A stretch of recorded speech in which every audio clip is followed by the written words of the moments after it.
Conexión con Dios. El tema que quiero tratar en esta oportunidad lo he titulado Conociendo al enemigo. ¿Cómo es el tema? Conociendo al enemigo. Abra su Biblia en 2 de Corintios, capítulo 2, versículo 11. 2 de Corintios, capítulo 2, versículo 11.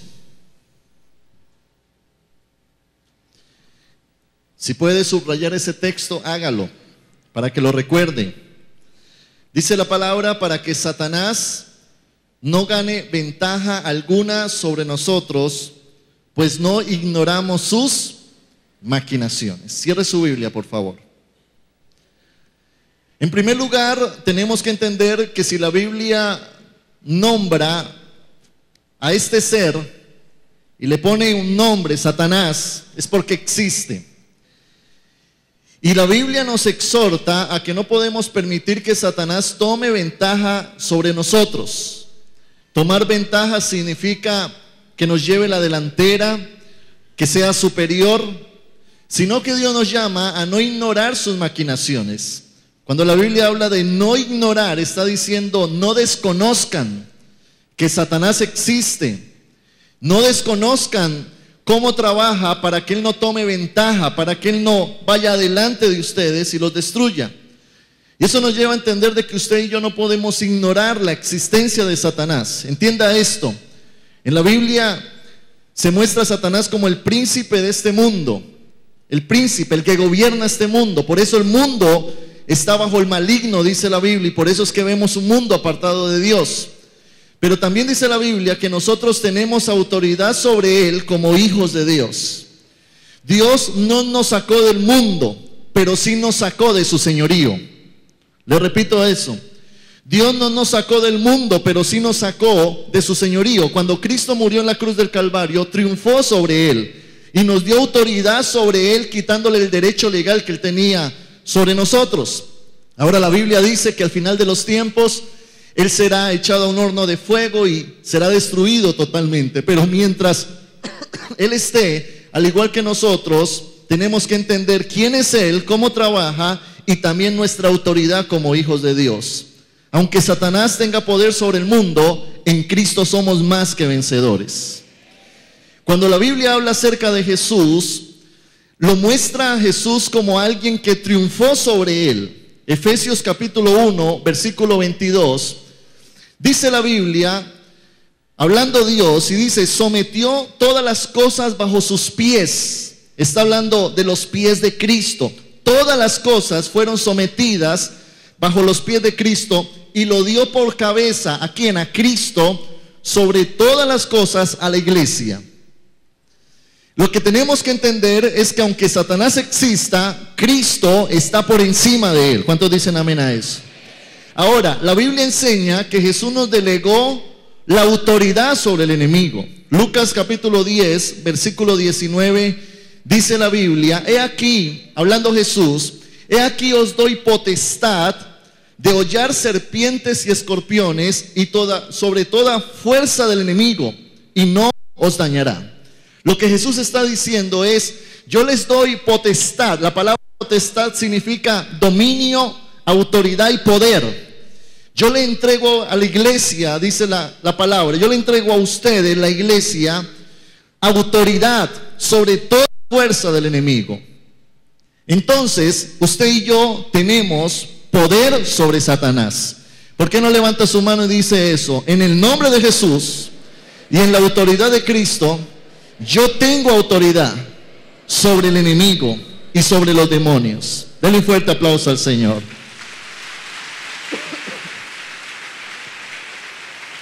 Ahora, cuando la Biblia dice que no debemos ignorar, que no debemos desconocer, es porque Dios nos lleva a entender, según la palabra, cómo trabaja el enemigo. Cuando dos reinos se enfrentan, el reino tiene que conocer con qué armas cuenta el enemigo y cómo actúa para así atacarlo. Y cuando nos metemos en la palabra, voy a nombrar 3 maneras en que Satanás, o cómo Satanás, ataca a la iglesia. Y esto le va a servir a usted para abrir su mente y entender cuáles armas tiene el enemigo y cómo él puede atacarnos a nosotros. La primera manera en que Satanás ataca al pueblo de Dios es con la condenación. Diga conmigo, condenación. Una de las cosas más comunes que usa el diablo en nuestra contra es la condenación. ¿Qué significa la palabra condenación? Según el diccionario, condenar significa cuando un juez pronuncia una sentencia imponiendo al reo la pena correspondiente. Entonces, según el diccionario, una condena es una sentencia impuesta a alguien. Ahora, en el Nuevo Testamento, la palabra condenar viene de una palabra griega, krima, que significa sentencia pronunciada, un veredicto, una condena, el resultado de un juicio. Ahora, ¿por qué nos condena Satanás y por qué quiere hacerlo? Básicamente por dos razones. En primer lugar, por el pecado de Adán. Romanos capítulo 5, versículo 18, dice la Biblia: así que como por la transgresión de uno vino la condenación a todos los hombres. Note que dice que por el pecado de uno. ¿Quién fue ese uno? Adán, en el huerto del Edén. A causa de ese pecado vino condenación. Vino un edicto que nos mantenía presos y esclavizados. Es decir, que a partir del pecado de Adán, Satanás tomó un derecho legal sobre la humanidad para condenarla. La segunda manera, o la segunda razón por la cual Satanás quiere condenar a los hijos de Dios, es porque él ya está condenado. Juan capítulo 16, versículo 11, dice la Biblia: y por cuanto el príncipe de este mundo ha sido ya juzgado.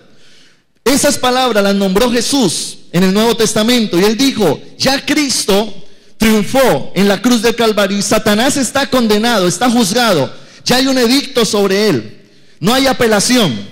No hay otra reunión donde se mire a ver si hizo mal o no. No, ya hay un juicio, ya hay un edicto. Y ahora, como Satanás sabe que está condenado, quiere condenar a los demás. Él no se quiere ir solo a ese foso de fuego. Es como una persona que es contagiada por un SIDA y quiere salir a contagiar a todo el mundo porque no se quiere morir solo de esa enfermedad. Entonces, la manera en que Satanás quiere condenarnos es de tres maneras. Primero, él quiere decirnos que estamos bajo una maldición generacional.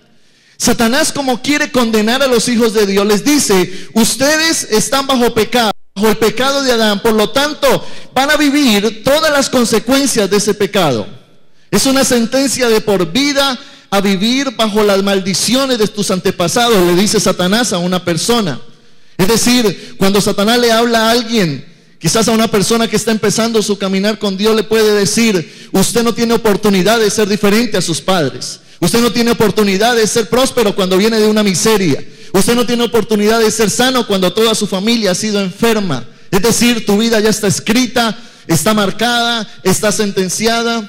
Es como una persona que quizás nace en una cárcel porque su mamá cometió un delito. Y ese bebé nace en esa cárcel y como su mamá está condenada, por supuesto y por razones obvias, ese niño nace en ese lugar y comienza a crecer en ese lugar. Y sin él ser culpable, también está condenado. Entonces Satanás, ¿qué usa contra los hijos de Dios? Condenación.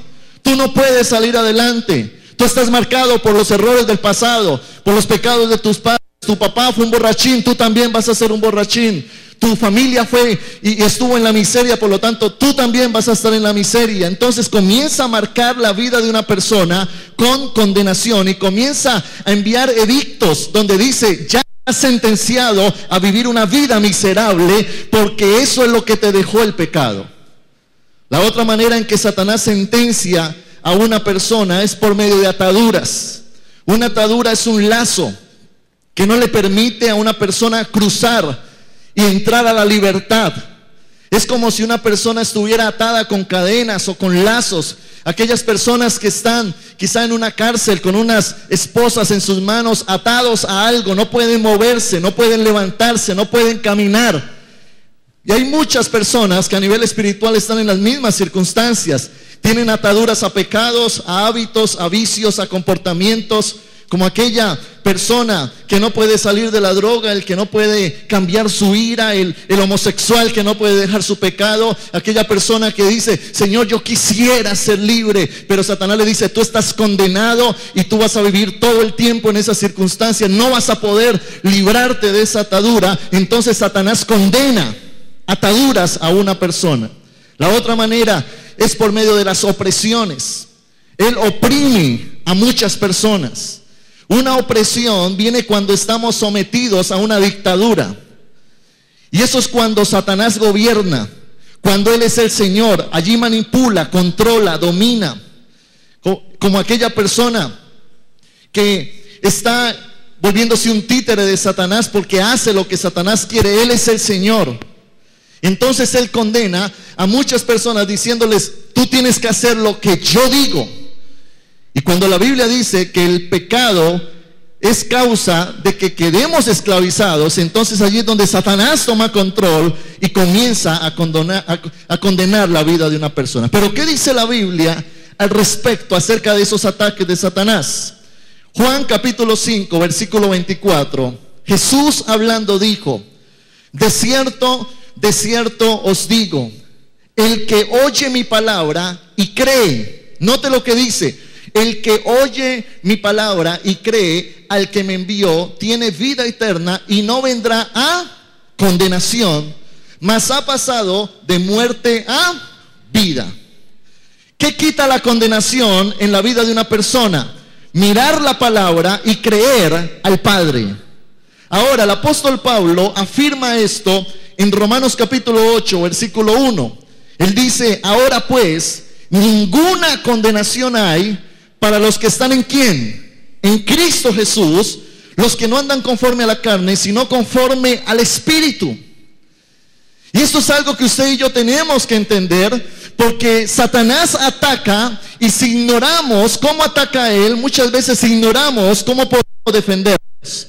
Y ahí es cuando la Biblia es clara cuando dice que para aquellos que andamos en Cristo Jesús no hay ninguna condenación, porque ya no caminamos conforme a las reglas del mundo, sino que somos hijos redimidos por Jesucristo, el Hijo de Dios. Eso significa que ya no hay juicio sobre usted ahora. ¿Qué es lo contrario a condenar? ¿Sabe qué dice la Biblia? Es justificar. Volvamos a un texto que yo nombré ahora, Romanos capítulo 5, versículo 18. Dice la Biblia, así que por la transgresión de uno vino la condenación, por Adán vino la condenación a todos los hombres, de la misma manera por la justicia de uno vino a todos los hombres la justificación de vida. Satanás te condenó el pecado de Adán, pero Cristo te justificó por su sacrificio en la cruz del Calvario. Denle un fuerte aplauso al Señor. Ahora usted y yo somos libres de condenación porque Jesús nos presentó libres delante del Padre.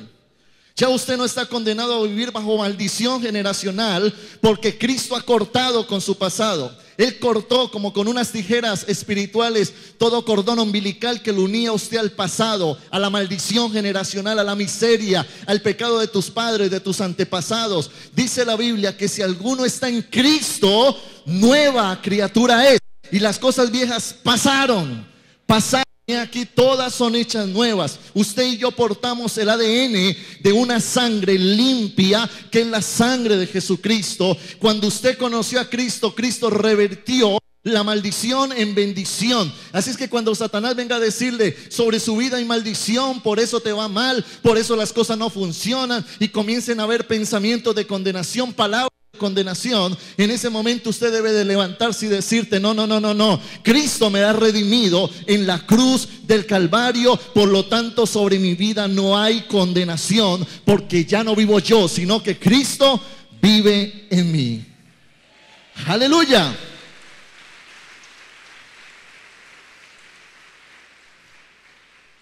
Satanás viene a decirnos estamos atados tú no puedes dejar el pecado, tú no puedes dejar los vicios, tú no puedes dejar tu manera de comportarte, tus hábitos. Pero allí es cuando la Biblia dice en Juan capítulo 8, versículo 36, así que si el Hijo os libertare, seréis verdaderamente libres, dice la palabra. Cuando Cristo vino a tu vida, vino con Él la libertad. Vino con Él ese Espíritu Santo que pudre el yugo. Así es que cuando estábamos muertos en nuestros delitos y pecados, Cristo murió por nosotros. Ya el pecado no puede enseñorearse de nuestras vidas, porque ya no es el Señor. ¿El Señor quién es?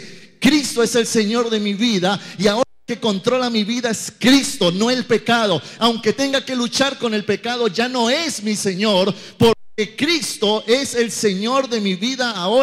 Y por tanto declaro que si Cristo está en mi vida, soy verdaderamente libre. Eso es lo que dice la palabra. Ahora, cuando Satanás envía opresiones, cuando él quiera volverse el Señor, el que te manda, el que te controle, usted tiene que entender que no estamos sometidos al señorío de Satanás. Estamos en este mundo, pero no bajo el señorío de este mundo. Nuestra vida cambió de dueño. Ahora Jesucristo es nuestro Señor. Ya el pecado no se puede enseñorear de nosotros. ¿Por qué? Porque Cristo quitó el señorío de Satanás sobre nuestras vidas. Ahora usted y yo le pertenecemos a alguien que está sentado en el trono y se llama nuestro Padre Celestial. ¿Por qué no le da un fuerte aplauso a ese Señor?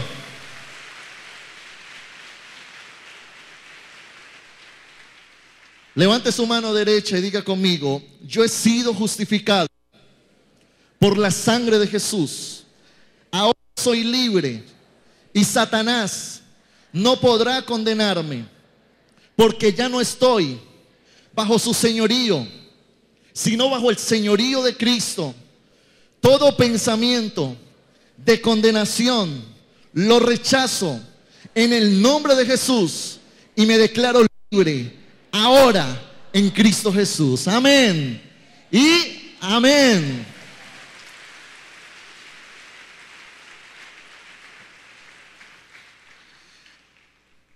La primera arma que usa Satanás es la condenación. La segunda arma que usa Satanás es el engaño. Diga conmigo, engaño. Una de las funciones fuertes que Satanás practica en los hijos de Dios es el engaño. Engañar es dar a la mentira apariencia de verdad. Es inducir a alguien a tener por cierto lo que no es, valiéndose de palabras o de obras aparentes y fingidas. Cuando la Biblia habla de Satanás, habla de un ser mentiroso. El mismo Jesús lo dijo cuando se dirigió a los fariseos y descubrió quién era Satanás. Juan capítulo 8, versículo 44. Jesús dijo: vosotros sois de vuestro padre el diablo, y los deseos de vuestro padre queréis hacer. Él ha sido homicida desde el principio. Note lo que dice: y no ha permanecido en él verdad, porque no hay verdad en él. Cuando habla mentira, de lo suyo habla, porque es que mentiroso y es padre de mentira. Jesús cataloga al diablo como un mentiroso. Dice del diablo es un homicida, es decir, es un sicario espiritual. Dice también Jesús de él: no ha permanecido en la verdad. Satanás es el papá de la mentira. Y el problema con el engaño es que el engaño tiene una cualidad: no sabemos cuando somos engañados. Si Satanás llegara y te dijera: yo te condeno, usted se entera. Cuando Satanás te acusa, usted se entera. Cuando viene una acechanza del enemigo, usted se entera. Pero cuando alguien engaña a otro, el otro no se entera, porque precisamente es un engaño. Y allí el problema, porque muchas veces somos engañados sin darnos cuenta. Somos engañados por Satanás y no nos hemos enterado. Precisamente el libro de Génesis dice que Satanás engañó a Eva y la hizo pecar. Ella no cayó por una mentira, sino por una verdad, por algo que Satanás había puesto como una verdad, pero era una mentira de él. Por eso, cuando el apóstol Pablo habla en 2 de Corintios capítulo 11 versículo 3, él dice: pero temo que como la serpiente con su astucia engañó a Eva, vuestros sentidos sean de alguna manera extraviados de la sincera fidelidad a Cristo.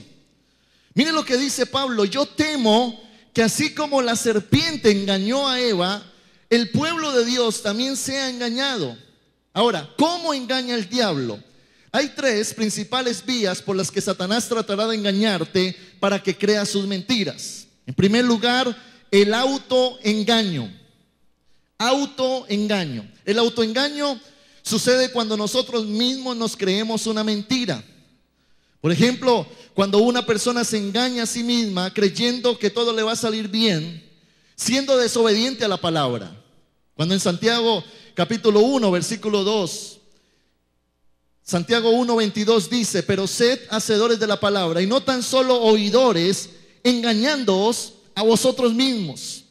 Cuando una persona lee la Biblia pero no la aplica, sino que sigue sus propios caminos y cree que le va a ir bien, se está engañando, se autoengaña.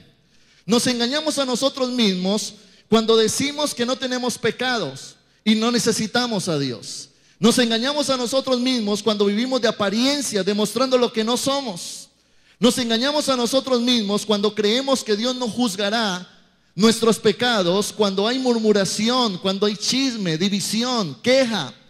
Nos engañamos a nosotros mismos cuando pensamos que no cosecharemos lo que estamos sembrando, cuando creemos que nuestras decisiones no traerán implicaciones. Nos engañamos a nosotros mismos cuando pensamos que los injustos heredarán el reino de los cielos. Nos engañamos a nosotros mismos cuando pensamos que podemos andar con malas compañías sin corrompernos. Y allí es cuando Satanás usa el autoengaño para hacerte creer que una mentira es verdad. Entonces la persona anda confiada, pero está engañada. Y allí es cuando, como decía alguien, no hay peor mentira que la que uno se cree. Yo puedo creer que voy bien, pero no es cierto. Yo puedo creer que algunas páginas de la Biblia las puedo arrancar y que todo va a marcar bien en mi vida, pero no es cierto. Yo puedo creer que aunque tome decisiones, eso no va a implicar un resultado, pero no es cierto. Allí es donde tenemos que tener la palabra de Dios y el Espíritu Santo que nos lleve a conocer la verdad bíblica y atesorarla en nuestros corazones. La otra manera en que Satanás engaña es por medio de los maestros y profetas falsos. Otra manera muy usual que Satanás usa para engañar a los hijos de Dios es por medio de maestros y profetas falsos. En el Antiguo Testamento, la Biblia revela que en diferentes épocas de la historia se levantaron falsos profetas que decían palabras mentirosas al pueblo. Y este pueblo iluso creía estas palabras como la voz de Dios y eran inducidos al pecado, la idolatría, la inmoralidad. Segunda de Pedro capítulo 2 versículo 1, el apóstol Pablo hablando de esto dice: pero hubo también falsos profetas entre el pueblo, como habrá entre vosotros falsos maestros, que introducirán encubiertamente herejías destructoras y aún negarán al Señor que los rescató, atrayendo sobre sí mismos destrucción repentina. Entonces, de lo que habla la Biblia es que hay falsos profetas que introducen mentiras como verdad al pueblo de Dios. Jesús también advirtió sobre esta situación para estos tiempos que estamos viviendo. Marcos capítulo 13 versículo 22 dice la Biblia: porque se levantarán falsos cristos y falsos profetas y harán señales y prodigios para engañar, si fuere posible, aún a los escogidos. Yo quiero que usted entienda, iglesia, que Satanás usa a personas para engañarnos. Y la manera en que usa Satanás a esas personas es trayéndolos a nosotros con palabras que no provienen de Dios. Y la manera más fácil es engañando para distorsionar el propósito que Dios tiene con un cristiano. La manera más fácil de una persona secuestrar a un niño es ir al colegio y decir: tu papá me mandó, y se lo lleva y lo secuestra. Así hay falsos profetas que van donde la persona le dice: yo vengo de parte de Dios a decirte esto. Y allí es donde usted y yo tenemos que entender cómo trabaja el enemigo para no caer en sus lazos. Hay mucha gente que dice, es que tal profeta me habló. Es que un hermano de otra iglesia me lo encontré y dijo que había tenido un sueño conmigo y me dijo que yo tenía que salir de la ciudad y que yo tenía que dejar a mi mujer y que yo tenía que hacer esto, lo otro. Y allí es cuando comienza gente inmadura en Cristo a tomar decisiones basadas en engaños de Satanás. Cuando alguien dice, no, es que yo soñé y me dijo tal cosa, es que escuché a alguien hablando por la televisión y él dice que el mundo se va a acabar, hay temor en mi vida. Es que el hermanito de la iglesia se me acercó cuando salí de la iglesia y me dijo tal y tal y tal y tal cosa. Diga conmigo, pilas. Mira a la persona que está a su lado y dígale, pilas con eso. No coma cuento. No todo lo que te dicen proviene de Dios. No todo lo que ves proviene de Dios. Y el problema es que cuando una persona es engañada por una falsa profecía, entonces esa persona, creyendo que provino de Dios, toma decisiones. Supuestamente decisiones que Dios le mandó a tomar, y por lo tanto vienen consecuencias funestas, y es hasta posible que te saque del propósito de Dios. Entienda esto, no hacer la voluntad de Dios es hacer la voluntad del diablo. Entonces, ¿qué hacer frente a esta situación? En primer lugar, para yo no ser engañado, debo de someter todo pensamiento a la obediencia a Cristo. Todo lo que a mí me digan, yo tengo que someter a la palabra de Dios. Yo tengo que ser una persona que conozca la Biblia, que la lea cada día, para que cuando me digan algo, yo tengo la doctrina sana en mi vida, que me da la madurez para creer o no lo que me están diciendo. Dice en la Biblia que lámpara es a mis pies tu palabra. Iglesia, no coma cuento, coma palabra. Dígale al que está a su lado eso. Es un proverbio de Samuel capítulo 3. No coma cuento, coma palabra. Ahora, Dios sí habla. No es que todos los profetas sean falsos. De hecho, la Biblia dice que no debemos de menospreciar la profecía. Dios sí usa profetas. Dios sí usa pastores. Dios sí usa hombres o mujeres de Dios que tienen un corazón conforme al de Dios, pero también tenemos que entender que al lado hay falsos profetas. Recuerde que al lado del fruto crece la cizaña. Y allí es cuando la Biblia dice que nosotros debemos estar atentos a quien oímos. Por lo tanto, usted pertenece a una iglesia. Usted pertenece a un liderazgo. ¿A quién tiene que oír usted? A Dios, y escucha a su pastor, escucha a su líder, pero a nadie más. Porque si usted se pone a escuchar mucha gente, si usted se pone a ir a eventos, a seminarios, es que vino el profeta, es que me pusieron las manos, es que alguien me dijo, es que alguien me mandó una nota, usted va a ser una víctima de Satanás. ¿A quién tiene que oír usted? Usted tiene que oír a su iglesia, a Dios, a su pastor, a su líder. Son personas que Dios ha puesto bajo aquella paternidad que usted necesita, y usted está bajo esa cobertura. Así es que no, de esa manera no caemos en engaños. Y también la Biblia dice, examinarlo todo, retener lo bueno y desechar lo malo. No todo lo que dicen tiene que ser así. Yo tengo también que tener un discernimiento espiritual. Tengo que examinar las cosas. Tengo que tener una revelación de Dios para también decir esto sí es de Dios. Yo quiero otra confirmación. Yo quiero que tú me hables, pero no voy a caer en las mentiras de Satanás. Amén. Entonces, ¿qué usa Satanás para engañarnos? El autoengaño, los falsos maestros, los falsos profetas. Y también sabe que usa espíritus engañadores. La Biblia dice que además de engañarnos a nosotros mismos y de ser engañados por falsos maestros y profetas, podemos ser engañados por espíritus engañadores. Primera de Timoteo capítulo 4 versículo 1. Dice la Biblia, pero el Espíritu dice claramente que en los postreros tiempos algunos apostatarán de la fe, escuchando a espíritus engañadores. Escuche esto. Escuchando a espíritus engañadores y a doctrinas de demonios. El apóstol Juan en una de sus cartas nos llama a tener el espíritu de verdad y no el espíritu de error. ¿Qué significa eso? Significa que hay pensamientos que vienen de parte de Satanás y que contaminan nuestra mente para que no caminemos en la verdad. Este pensamiento los pone Satanás en nosotros, en muchos hijos de Dios, en muchos cristianos, y usa personas para que les hable. Quizás circunstancias, imágenes que vemos, música que escuchamos, libros que leemos, información que recibimos. Eso lo usan los demonios para poner pensamientos que son mentiras, pero que se muestran como verdad. Recuerdo hace un tiempo que un joven de la iglesia cayó en pecado y ese joven no volvió a la iglesia.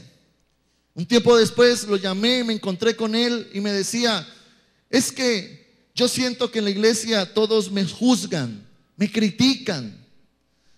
Ya la gente no me determina. Yo no me siento como con la capacidad de volver a ese lugar. ¿Y sabe qué era lo que estaba pasando con ese joven? Que Satanás lo tenía engañado. El propósito de Dios con una disciplina no es hundir a alguien, es restaurarlo. Pero Satanás nos llena de sus mentiras, de sus engaños, haciéndonos creer que la gente está pensando eso de nosotros, que allá ya no nos quieren, que piensan esto, que hablan esto, que dicen esto. Y Satanás usa aún personas. Sí, claro, allá tal persona me habló de ti. Ay, sí, no, sí, toda la iglesia, está en contra mía. Y muchas de esas circunstancias se dan porque Satanás ha metido engaños en la vida de una persona.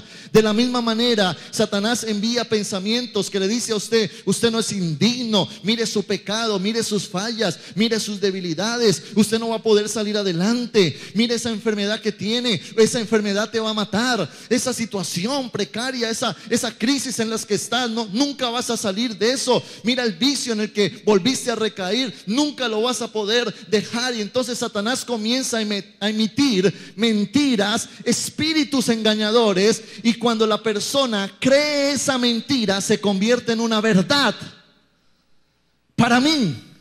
Entonces yo digo: es cierto que nunca voy a salir.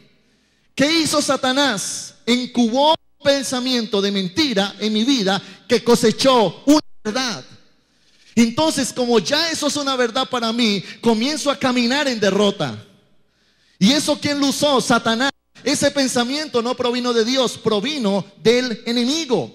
Por eso es que aquellos espíritus engañosos, aquellos pensamientos que vienen a mi mente, ¿cómo logro identificarlos? Primero, porque esos pensamientos van en contra de la palabra. Si yo estoy en una circunstancia quizás de restauración espiritual, porque le fallé al Señor, el propósito de Dios no es hundirme, sino restaurarme. Yo ya confesé mi pecado, yo ya me estoy metiendo con el Señor. Así es que si alguien me dice que yo no me puedo restaurar, eso no proviene de Dios. Y allí es cuando yo tengo que someter todo pensamiento a la obediencia a Cristo. Y si no provino de Dios, no lo creo, porque es mentira del diablo. Aleluya.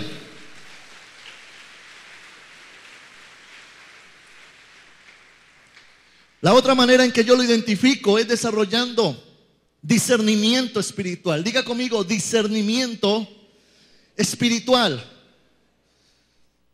El discernimiento espiritual es un don de Dios dado a los hombres, a los hijos de Él. Es una línea de defensa contra el engaño. La palabra discernimiento viene del griego diacrino, que significa hacer una distinción. Cuando yo tengo discernimiento espiritual, logro hacer una distinción entre lo que no es de Dios y sí es de Dios. Por eso es importante que todo lo que llega a nuestra mente, los ataques del enemigo, los dardos que él nos manda, las tentaciones, los pensamientos, las palabras que provienen de otras personas, aún de gente que se llama profeta pero son falsos, yo tengo que tener un discernimiento espiritual para que se me prendan las antenitas y entonces diga: esto no viene de Dios, por lo tanto no lo recibo. Y como no lo recibo, sigue siendo una mentira para mí. Ahora, Satanás no puede engañarnos, porque en nosotros debe de estar la verdad de Cristo. Dice la Biblia: estén pues firmes, ceñidos vuestros lomos con la verdad. Usted tiene que estar lleno de la verdad de Cristo. En usted tiene que ser más fuerte la revelación que los ataques de Satanás. En usted tiene que ser más fuerte la verdad bíblica. Si estás enfermo, Dios te dice: te voy a sanar. El enemigo te manda un pensamiento de que vas a morir de esa enfermedad. Tú estás en la mitad, pero tienes que estar lleno de la verdad de Cristo, porque dice en la palabra: conoceréis la verdad y la verdad os hará libres.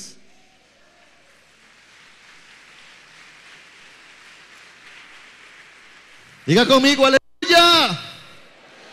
Levante su mano derecha.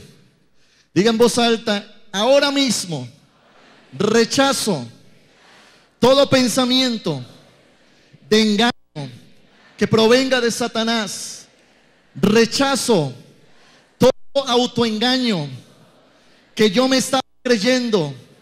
Ahora mismo, en el nombre de Jesús, declaro que en mi mente están las palabras de Jesucristo. Hoy determino creer a la verdad, caminar por la verdad, y ahora mismo declaro que tengo la mente de Cristo, una mente victoriosa y una mente cerrada para los ataques satánicos. En el nombre de Jesús. Amén y amén.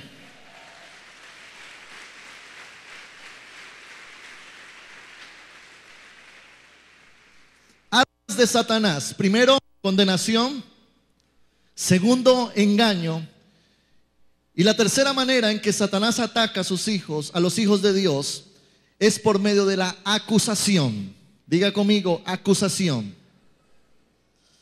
Después de la condenación y el engaño, la acusación es un arma que Satanás usa de manera muy frecuente en contra de los hijos de Dios para destruirlos.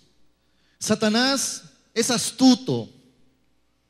Satanás es astuto.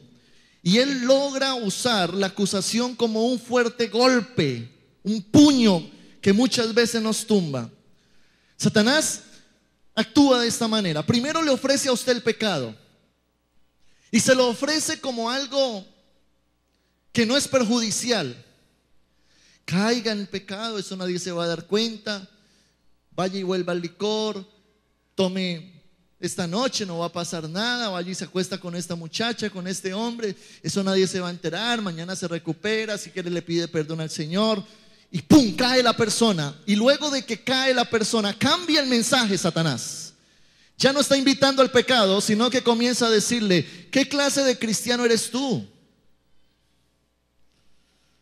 Usted no es un hijo de Dios. Das lástima como hijo de Dios. Si eres un hijo de Dios con este comportamiento, ¿eso es aceptable? Nunca vas a lograr nada. Dios se olvidó de ti. Dios no ama a personas como tú. Y allí es donde Satanás entonces comienza a acusar y a poner pensamientos en nuestra vida de acusación. ¿Sabe qué dice la Biblia respecto a Satanás? Apocalipsis capítulo 12, versículo 10. Habla la Biblia y dice: entonces oí una gran voz en el cielo que decía: hasta ahora ha venido la salvación, el poder y el reino de nuestro Dios y la autoridad de nuestro Cristo. Mire lo que dice: porque ha sido lanzado fuera el acusador de nuestros hermanos, el que los acusaba delante de nuestro Dios día y noche. Este texto revela de que Satanás es un acusador. ¿Frente a quién nos acusa? Delante de Dios. ¿Cuánto tiempo? Día y noche. Es decir, que Satanás es persistente. Hay acusación, acusación, acusación, acusación. Y comienza a tomar tus errores para acusarte. Comienza a tomar tu pasado para acusarte. Comienza a tomar tus debilidades para acusarte. Y el problema es que los que ceden a esas acusaciones terminan despojados de la libertad que Dios quiere que su pueblo disfrute. La acusación produce indignación y la indignación produce incredulidad. Cuando una persona cree a la acusación de Satanás, se siente indigno, y al sentirse indigno se cree inmerecedor de las bendiciones de Dios, y en él cae precisamente incredulidad. El Señor reveló al profeta Zacarías una escena celestial en que las acusaciones de Satanás contra el pueblo de Dios son canceladas. Hay un texto que está en Zacarías capítulo 3, versículo 1. Dice la Biblia: me mostró al sumo sacerdote Josué, el cual estaba delante del ángel de Jehová, y Satanás estaba a su mano derecha para acusarle. Verso 2. Y dijo Jehová a Satanás: Jehová te reprenda, oh Satanás. Jehová, que ha escogido a Jerusalén, te reprenda. ¿No es este un tizón arrebatado del incendio? Versículo 3. Y Josué estaba vestido de vestiduras viles y estaba delante del ángel. En esta escena hay 4 personajes que aparecen en un tribunal celestial. Está el juez, que es Dios el Padre. Está el acusador, que es Satanás el diablo. Está el defensor, que es Jesucristo. Y está el acusado, que es Josué, el sumo sacerdote. Es una corte. Es una corte donde está el juez, el acusador, el acusado. Y allí es donde Satanás usa la acusación para destruir la vida de una persona. Dice en la Biblia que Josué estaba con ropas viles. Él era el acusado. Esas ropas viles representan el pecado del hombre. Ahora, Satanás, que es el acusador, entonces le habla a Dios y le dice: Dios, míralo, está inmundo, merece la muerte. Pero Dios le habla a Satanás y mire lo que le dice: Satanás, tú no eres el juez, por lo tanto no puedes condenar. Satanás no es juez de nadie, por lo tanto no puede emitir un edicto. Él es un acusador, no un juez. El juez es el Padre que está en el cielo. Entonces Dios le habla a Satanás y le dice: tú no eres el juez, no lo puedes juzgar a él. Ahora le dice: yo he rescatado a Josué de las llamas de juicio y tus palabras tienen fundamento. Esta escena del tribunal es la que sigue sucediendo en la mente de muchos cristianos. Satanás persiste en señalar nuestras faltas, nuestras debilidades delante de Dios, y exige que Dios nos elimine por ser personas imperfectas. Pero recuerde lo que la Biblia dice, que abogado tenemos, y nuestro abogado se llama Jesucristo, nuestro Señor. Él es nuestra defensa. Él nunca ha perdido una causa delante del Padre, el juez. Satanás no puede sacar evidencia de nuestros pecados, porque Cristo nos justificó y Él llevó nuestros pecados en la cruz del Calvario. Así es que usted y yo no podemos escuchar al diablo y creerle, sino mirar a Jesús y aferrarnos al perdón de la cruz. Cuando las acusaciones de Satanás te ataquen, no le prestes atención. Cuando vengan pensamientos de derrota, de acusación en tu vida, tú debes de decir: yo rechazo ese pensamiento, porque yo he puesto mi confianza en el Señor y soy un hijo de Dios. Lo que Dios hace en nuestras vidas es limpiarnos y justificarnos delante del Padre Celestial. Mire lo que dice en los versículos posteriores, Zacarías 3:4. Dice la Biblia: y habló el ángel y mandó a los que estaban delante de él diciendo: quitadle esas vestiduras viles. Y a él le dijo: mira que he quitado de ti tu pecado y te he hecho vestir de ropas de gala. Después dijo: pongan mitra limpia sobre su cabeza. Y pusieron una mitra limpia sobre su cabeza y le vistieron las ropas, y el ángel de Jehová estaba en pie. Algo que tenemos que entender, y esto es muy profundo en el ámbito espiritual, es que Dios no acusa, Dios restaura. Toda acusación no proviene de Dios, porque Dios no acusa, Dios restaura. Dice la Biblia que cuando Josué estaba con vestiduras sucias, reprendió al acusador y le cambió las ropas a Josué. Recuerde la escena cuando Pedro le falló a Jesús, lo negó. Pero también recuerde la escena donde Judas le falló al Señor y lo vendió. Cuando Judas le falló a Jesús, sobre él vino un pensamiento de acusación. Él, al creer ese pensamiento de acusación, fue y se suicidó porque ya le había creído a Satanás. Primero Satanás lo induce a pecar y luego lo condena. Eso es lo que hace Satanás. Pero cuando Pedro cayó fue diferente, porque Pedro no le creyó a Satanás, sino que le creyó a Jesucristo. Y él entendió de que Dios es un Dios restaurador, mas no acusador. Y en ese momento entendió Pedro que la palabra y la mirada de Jesús no era acusatoria, sino que era poniendo su espíritu en él, llevándolo a un arrepentimiento genuino. ¿Qué provoca la acusación de Satanás? Destruir a una persona. ¿Qué provoca la reprensión de Dios? Arrepentimiento. Miren las cosas como son diferentes.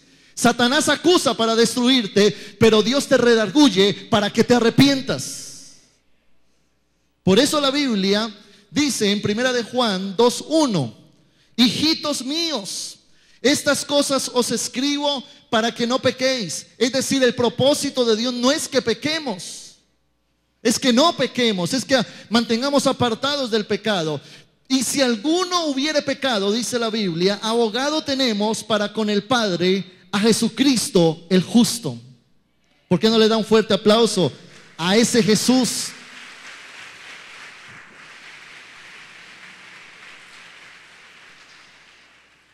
Satanás no tiene ningún derecho para acusarle a usted por los errores de su pasado, cuando ya Cristo pagó el precio de tu perdón en la cruz del Calvario. No viva en función del pasado, viva en función de la cruz.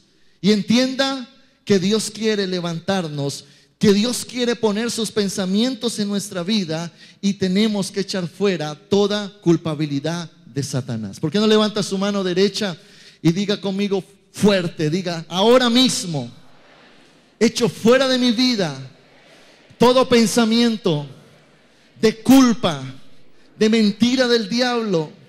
Ahora mismo cancelo todo lo que no proviene de Dios. Lo ato, lo reprendo y lo echo fuera de mi vida.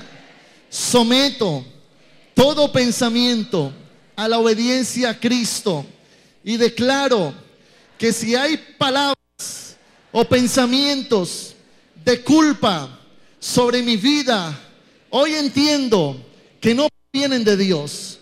Por lo tanto, en el nombre de Jesús, los echo fuera, fuera, fuera. Rechazo la culpa, la mentira del diablo.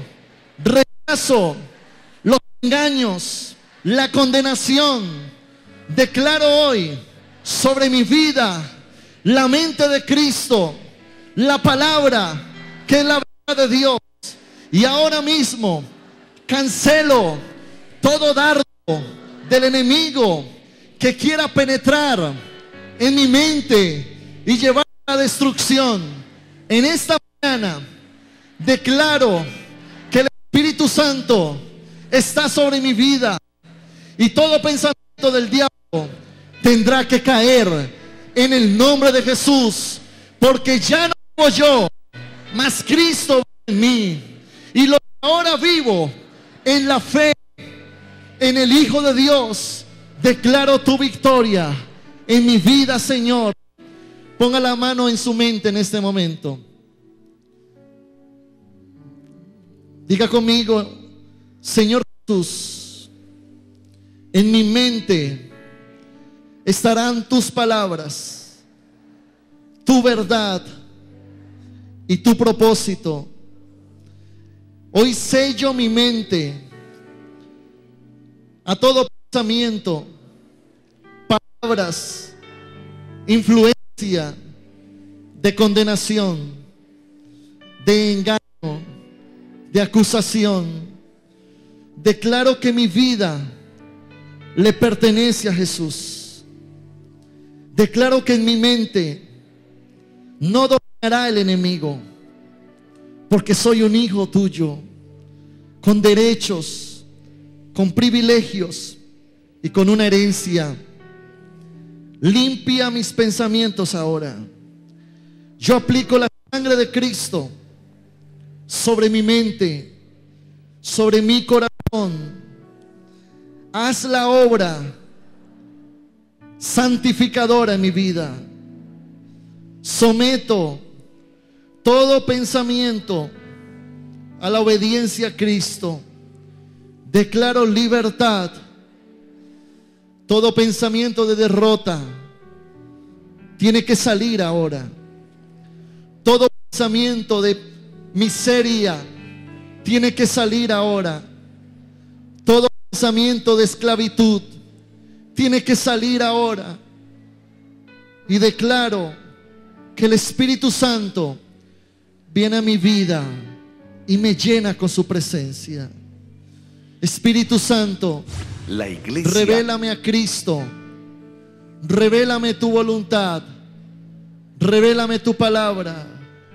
Quiero oírte, quiero verte, quiero conocerte y creerte, Señor, y vivir bajo lo que tú me dices y no bajo lo que me dice el mundo.